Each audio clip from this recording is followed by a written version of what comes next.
Bonjour mes amis, que Dieu vous bénisse tous au nom du Seigneur Jésus. Je loue et remercie Dieu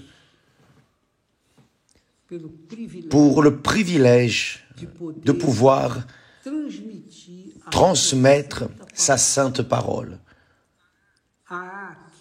à ceux qui ont intérêt à la connaître, à connaître Dieu.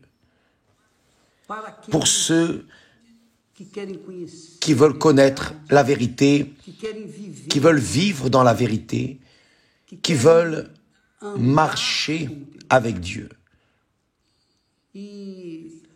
Et c'est la raison du pourquoi nous sommes ici quotidiennement dans ce direct, pour essayer d'ouvrir les yeux de ceux qui sont aveuglés dans leur compréhension, aveuglés par les religions, par les philosophies, aveuglés par ce monde incrédule. Bien, qu'est-ce que je voulais vous dire aujourd'hui? Hier, nous parlions de la parole. La parole. Jésus a dit à Pierre, lancez vos filets à droite de la barque. Jésus a dit, et Pierre a répondu en disant, Seigneur, sur ta parole, je lancerai mes filets. Parce que si cela dépendait de mes connaissances, de mes capacités, je ne ferai pas cela. Parce que j'ai travaillé toute la nuit. Nous n'avons rien péché. Moi et mes amis, nous n'avons rien péché. Et Pierre était un professionnel, un pêcheur professionnel. Il savait pêcher. Alors, quand il a dit à Jésus, sur ta parole, je lancerai mes filets, c'est la même chose que le Saint-Esprit vous dit, me dit à nous tous. Je crois que c'est le Saint-Esprit qui a inspiré Pierre à répondre à Jésus en disant, sur ta parole, je lancerai les filets. Et je voulais que vous qui regardez, vous qui avez un cas difficile à résoudre, un problème sans solution, impossible à résoudre. Pourquoi? Face à vos forces, votre capacité, vous n'arrivez pas à résoudre ce problème. Peut-être que c'est une maladie incurable. Peut-être que c'est le problème d'un enfant perdu dans les drogues. C'est peut-être le problème dans le mariage qui est en train de se défaire. C'est peut-être une dépression, une angoisse. C'est peut-être une anxiété. Enfin, parfois vous avez de l'argent, mais vous n'arrivez pas à résoudre votre problème parce que l'argent n'achète pas la paix. L'argent n'achète pas le bonheur. L'argent ne fait pas la personne acquérir de paix, de tranquillité, d'être heureuse. Non, l'argent peut apporter du confort matériel, mais il n'apporte pas le confort spirituel. Il peut apporter ce que vous n'avez jamais eu dans la vie. Pouvoir acheter quelque chose de confortable, une maison, une voiture, acheter un lit, avoir un meilleur matelas, avoir de meilleurs vêtements, de marque, mais il n'achète pas la paix, il n'acquiert pas la paix. Personne avec de l'argent achète la paix. Maintenant, vous qui êtes dans une situation ainsi critique du point de vue personnel, voyez la situation d'Abraham. Il avait déjà plus de 70 ans. Son épouse, plus de 65 ans. Elle, Sarah, était stérile. En plus de son âge avancé, elle était stérile. Elle avait deux difficultés insurmontables, sa stérilité et aussi son âge. Le temps d'avoir des enfants était résolu. Alors, quand Dieu est apparu à Abraham, le texte sacré dit que Abraham a réclamé de Dieu, parce que Dieu lui a dit, « Oh, Abraham, n'aie pas peur, ne crains rien, parce que je suis avec toi. » Ah, je sais. Vous pouvez dire ça, je sais. Dieu est avec moi. Mais vous avez un cas pratiquement perdu, impossible à solutionner. C'était le cas d'Abraham. Il n'avait pas d'enfant. Alors Abraham a dit, quand Dieu lui a dit, ne crains point, ta récompense sera très grande. Ta récompense sera très grande. Imaginez, Dieu n'avait pas besoin de dire très grande, parce que tout ce qu'il fait est grand. Alors s'il disait à Abraham, ta récompense sera grande, c'était déjà suffisant pour qu'Abraham comprenne que c'était grand, que c'était énorme, que c'était quelque chose inimaginable. Mais Dieu a mis un point d'honneur à dire très grande, mais très, très, très grande, au-delà de grande. Ta récompense sera au-delà de grande. Mais quand Abraham a parlé ainsi, alors, quand Dieu a parlé ainsi, Abraham a répondu, « Seigneur, Éternel, que me donneras-tu? Je m'en vais sans enfant, je n'ai pas d'enfant. Et un serviteur né dans ma maison va être mon héritier. » Alors Dieu lui dit, voyez bien, là au verset 3 du chapitre 15. D'ailleurs, verset 4, il dit, Dieu parlant, « Alors la parole de l'Éternel lui fut adressée ainsi. Alors la parole de l'Éternel, Abraham, lui fut adressée ainsi. Ce n'est pas lui qui sera ton héritier, c'est-à-dire, ton serviteur ne sera pas ton héritier, mais c'est celui qui sortira de tes entrailles qui sera ton héritier. Il sera ton héritier. » Alors Dieu a promis à Abraham de lui donner un héritier de ses entrailles avec Sarah. Et dans le verset suivant, c'est là que je veux que vous compreniez davantage. Il a dit, « Et après l'avoir conduit dehors, parce qu'Abraham était dans la tente, il dit, « Regarde vers le ciel. » Dieu a enlevé Abraham de la tente et l'a mené dehors. Et a dit, « Regarde vers le ciel et compte les étoiles, si tu peux les compter. » Et il lui dit, « Telle sera ta postérité. » Alors, mes amis, c'est la foi religieuse, la foi à laquelle nous sommes habitués de tellement entendre parler. La foi religieuse se base sur une obéissance aveugle à ces doctrines, commandements que les hommes ont faits, qui n'ont rien à voir avec les Écritures sacrées. Beaucoup de personnes obéissent aux doctrines religieuses sans raisonner rien à leur sujet. Elles ne font qu'obéir. Pourquoi?